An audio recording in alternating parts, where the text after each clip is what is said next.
ये जिसको तुम एजुकेशन बोल रहे हो, ये एजुकेशन नहीं है।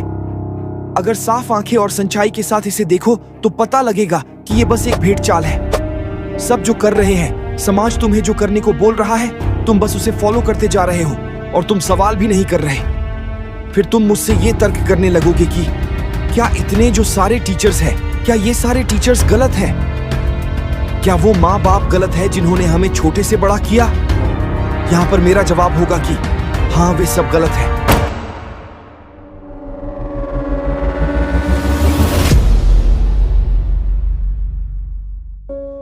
तो नमस्कार एंड वेलकम बैक दोस्तों। हमने इसके पहले वाले वीडियो में इस एजुकेशन सिस्टम को पहले से एक्सपोज किया हुआ है। अगर आपने उस वीडियो को नहीं देखा है तो अभी से जाकर देखिए, लिंक आपको डिस्क्रिप्शन में मिल जाएगा।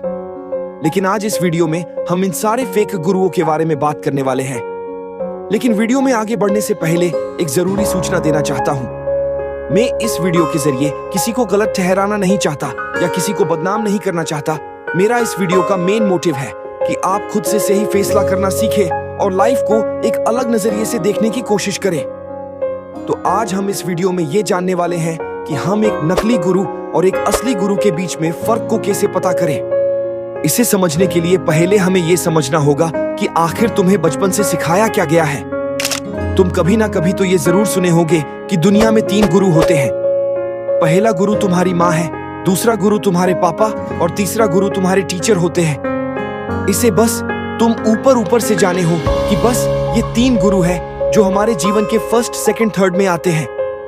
लेकिन सवाल करो कि क्यों? तुम्हें जवाब मिलेगा कि जब तुम तुम्हारे माँ के पेट से निकलते हो तो ऑब्वियस सी बात है कि तुम पहले अपनी माँ को देखते हो, फिर जाकर तुम्हारे पापा तुम्हें देखने आते, इसलिए सेकंड टाइम तुम तुम्हारे पापा को देखते हो। फिर जब तुम थोड़े से बड़ा होते हो तो तुम स्कूल जाते हो, जहां तुम तुम्हारे तीसरे गुरु से मिलते हो। अब खुद को ये सवाल करो, आखिर तुम उन्हें गुरु क्यों कहते हो? क्योंकि जाहिर सी बात है, जिनसे तुम कुछ महत्वपूर्ण बात जिंदगी भर के लिए सीखते हो, वो तुम्हारे लिए गुरु के समान होते हैं। अब बात आती है दिमागी स्तर की। जब तुम पैदा ही हुए थे और थोड़ी बहुत चलने लग गए थे तो तब तुम्हारी एज बस 2 या 3 साल की रही होगी और तुम्हारा दिमाग भी पूरी तरह से इतनी विकास नहीं कर पाई होगी कि चीजों को तुम पूरी तरह से समझ सको। उस वक्त तुमसे कई ज्यादा तजुर्बे तुम्हारे पेरेंट्स के पास थे। एक मायने में कहा जाए तो तुम उनसे बहुत कुछ सीखे हो और इस मायने में उनको गुरु कहा जाए तो इसमें कोई दोहराई नहीं है। वो बात तब की है जब तुम बस बोलना सीख ही रहे थे। लेकिन अब तुम बड़ा हो चुके हो और तुम समझदार भी हो चुके हो। तो अगर अब तुम्हें कोई चीज किसी से सीखना है तो तुमसे भी कोई ज्यादा समझदार व्यक्ति चाहिए। मेरे ये शब्द को अच्छे से नोटिस करना, मैं बोल रहा हूं ज्यादा समझदार व्यक्ति। मैं यहां पर अलग वर्ड भी यूज कर सकता था, जैसे कि तुमसे भी बड़ा समझदार व्यक्ति, लेकिन मैंने ज्यादा के जगह बड़ा इसलिए यूज नहीं किया क्योंकि बड़ा शब्द ये बात को दर्शा रहा है कि वो तुमसे उम्र से बड़ा है। वो समझदार है, ये अलग बात है। वो तुमसे एज में बड़ा है और समझदार है, और तुमसे उम्र में बड़ा कोई चोर भी हो सकता है और कोई डाकू भी। दूसरे शब्द को देखा जाए तो ज्यादा समझदार, यानी ये तुमसे भले ही उम्र में छोटा या बड़ा हो सकता है, लेकिन यहां पर एज मैटर नहीं करता। वो तुमसे समझदारी में बड़ा है लेकिन उम्र में छोटा हो सकता है। तो मैं बोल रहा हूं कि तुम उसकी बात सुनो और समझो जो कि तुमसे मेंटल एज से बड़ा है, यानी जो तुमसे समझदारी से बड़ा है।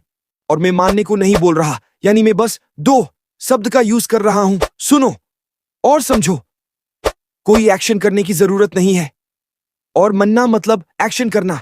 चलो मैं तुम्हें एक फार्मूला दे रहा हूं, एक असली और नकली गुरु को कैसे पहचान सकते हो। और वो फार्मूला है कि पहले सुनो, फिर उस सुनी हुई बात को समझो। बस इतना कर लिया तो उस बात को मानना या ना मानना ये पूरी तरह से तुम्हारी मर्जी है। इस फार्मूला का अर्थ है कि तुम्हें पूरी तरीके से फ्रीडम मिल रही है कुछ मानने को या ना मानने को। लेकिन तुम जितने भी आज फेक गुरु को देख रहे हो, ये बस तुम्हें मानने को कहेंगे। ये तुम्हें कोई बात नहीं समझाएंगे, बस ये तुम्हें मानने को कहेंगे। और यही बात इन फेक पर लागू होती है। ये तुम्हें फ्रीडम नहीं देते हैं। इनके हिसाब से वो जो बोल रहे हैं बस वही सही है। तुम कौन से सब्जेक्ट पढ़ोगे ये तुम्हारे पेरेंट्स डिसाइड करेंगे। तुम किससे शादी करोगे वो भी ये डिसाइड करेंगे। और लड़कियों का जो इतना शोषण पेरेंट्स के द्वारा किया जाता है, जैसे कि उसे किया पहनना चाहिए, उसे कब बाहर निकलना चाहिए, ये सारे चीज पेरेंट्स ही डिसाइड करते हैं। वो बस तुम्हें ऑर्डर दे रहे हैं और उस ऑर्डर को मानने के लिए बोल रहे हैं। और जो ये स्कूल कॉलेजेस के गुरु है, वो बस तुम्हें ये ऑर्डर देंगे कि तुम्हें कैसी हेयर स्टाइल रखनी चाहिए। वो डिसाइड करेंगे कि तुम्हें स्कूल पर किस तरह की यूनिफॉर्म पहनकर आना चाहिए।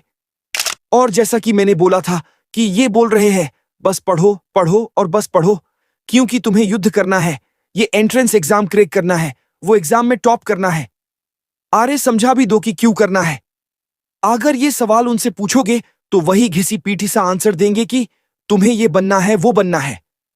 और उसमें उनकी कोई गलती नहीं है, क्योंकि वो मानसिक स्तर पर उतने विकास नहीं हुए हैं। बहुत कम लोग ऐसे होते हैं जो लाइफ को बहुत ही गहराई से समझा है, जैसा कि स्वामी विवेकानंद थे, गौतम बुद्ध, बाबा साहेब अंबेडकर, और बस ऐसे ही कई गिने चुने लोग मिल जाएंगे जिन्होंने की लाइफ को एक अलग तरीके से समझा है और उनकी अनुभव भी बेहद है। भले ही आज वे जिंदा नहीं है, लेकिन उनकी कही हुई बातें आज भी तुम्हें कई किताबों में मिल जाएंगे। तुम उनको आज भी पढ़ सकते हो और उनसे बहुत कुछ सीख सकते हो। तो आज हमने इस वीडियो में जाना कि एक असली गुरु को और एक नकली गुरु को कैसे पहचाने।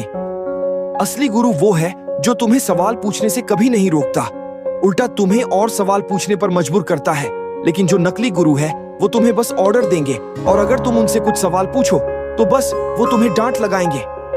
और आखिरी बात ये बोलना चाहता हूँ कि हर पेरेंट्स हमेशा सही नहीं होते। उनसे बेहस करने से अच्छा तुम सवाल करो। और मैं डिसरिस्पेक्ट करने को नहीं बोल रहा हूँ, बल्कि तुम्हें आखिरी सांस तक रिस्पेक्ट करनी चाहिए और अपनी लाइफ की कंट्रोल को किसी और के हाथ में मत दो, और तुम खुद लाइफ को अच्छे से जीना सीखो।